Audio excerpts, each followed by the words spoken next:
દુનિયાના મોટાભાગના દેશો પર આર્થિક સંકટની અત્યારે તવાઈ ચાલી રહી છે। તેની વચ્ચે હવે અમેરિકાએ નવી ઓથોરિટીને બેન કરી છે અને બેન થતાની સાથે જ ઈરાને તત્કાલ ધોરણે તમામ જવાબદારી આઈઆરજીસીને આપી છે। ઓથોરિટી નક્કી કરશે એટલા જ જહાજ સ્ટ્રેટ ઓફ હોર્મુઝમાંથી પસાર થશે। જે નવી ઓથોરિટી બની છે પીજીએસએ નામની નવી ઓથોરિટી, જેને કેટલાક જહાજો પાસેથી ટોલ લીધેલો છે। અમેરિકા એવું ઈચ્છતી હતી કે જે નવી ઓથોરિટી બનાવી છે જેને દુનિયાની અંદર બેન કરવામાં આવે, સ્ટ્રેટ ઓફ હોર્મુઝ ખુલી જાય, પરંતુ એ સ્ટ્રેટ ઓફ હોર્મુઝ ખુલવાની જગ્યાએ વધુ પણ એ લોક થઈ ચૂક્યું છે। આખો વિડીયો જોતા પહેલા હજુ પણ અમારી ચેનલને સબસ્ક્રાઇબ નથી કરી તો યુટ્યુબ પર સબસ્ક્રાઇબ કરો અને ફેસબુક અને ઇન્સ્ટાગ્રામ પર ફોલો કરો।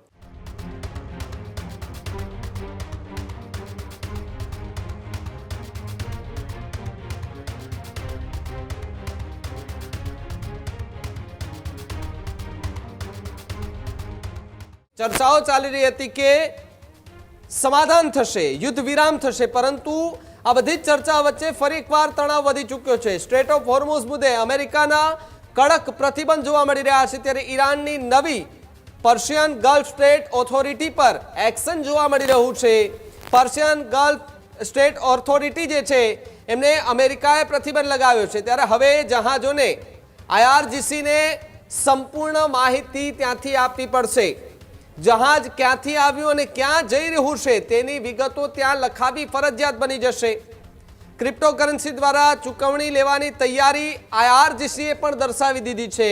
નિયમો નહીં માને તો આઈઆરજીસી જહાજોને હોર્મુઝ સ્ટ્રેટ પાર નહીં કરવા દે। હજુ પણ કેટલા બધા જહાજો આજે પણ સ્ટ્રેટ ઓફ હોર્મુઝની પાર પડ્યા છે, એમનેમ નીકળ્યા નથી। અનેક એવા જહાજો ત્યાં એમનેમ પડ્યા પાથર્યા છે।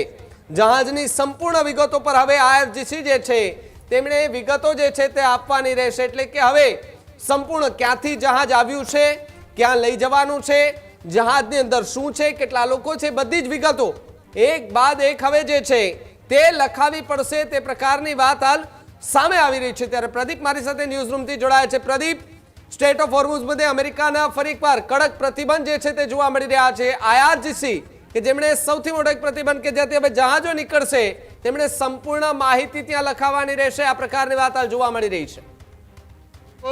ભાવિક, વાત કરવામાં આવે છેલ્લા 3 મહિના કરતાં વધારે સમયથી જે બંને દેશો વચ્ચે તણાવભરી સ્થિતિ અને સ્થિતિની વચ્ચે સ્ટ્રેટ ઓફ હોર્મુઝ કે જે છેલ્લા 3 મહિનાથી બંધ છે, કે જેના કારણે વિશ્વનું 20% કરતાં પણ વધુ એ ક્રૂડ ઓઇલનો જથ્થો એ વિસ્તારની અંદરથી નીકળી રહ્યો છે, એ મિડલ ઇસ્ટના એ દેશોમાંથી આવી રહ્યો છે, કે જેના કારણે સમગ્ર દુનિયાના મોટાભાગના દેશો પર આર્થિક સંકટની અત્યારે તવાઈ ચાલી રહી છે। તેની વચ્ચે ઈરાન દ્વારા જે એક નવી ઓથોરિટીની નિમણૂક કરવામાં આવી હતી કે ઓથોરિટી નક્કી કરશે એટલા જ જહાજ સ્ટ્રેટ ઓફ હોર્મુઝમાંથી પસાર થશે।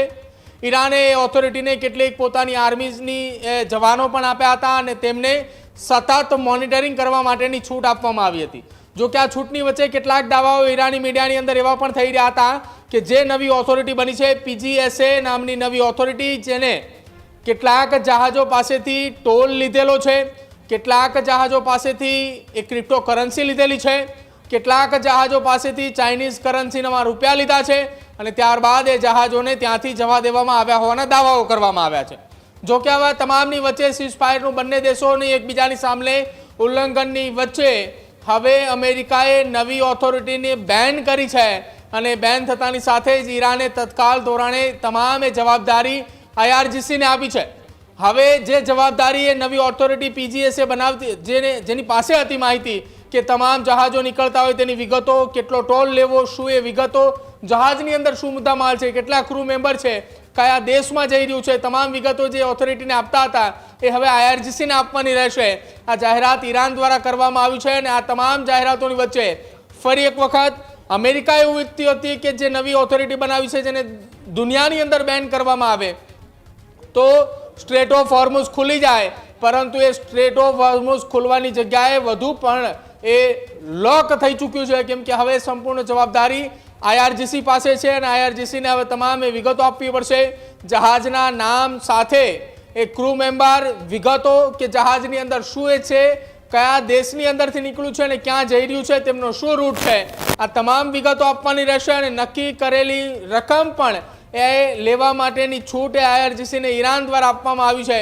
એટલે હવે જોવાનું રહેશે કે ઈરાને જે IRGCને છૂટ આપી છે તેની સામે ટ્રમ્પ હવે કયા પ્રકારના આકરા વલણ લે છે, કયા પ્રકારના પગલાં ભરે છે કે જ્યાં ફરી એક વખત સ્ટ્રેટ ઓફ હોર્મુઝ એ ખુલવાને બદલે બંધ થતું જોવા મળી રહ્યું છે. ભાવિક, ત્યારે જ ન્યૂઝરૂમ ગુજરાતની યુટ્યુબ ચેનલને સબસ્ક્રાઇબ કરો અને ઇન્સ્ટાગ્રામ અને ફેસબુક પર ફોલો કરો. અપડેટ રહો, સત્યની સાથે રહો.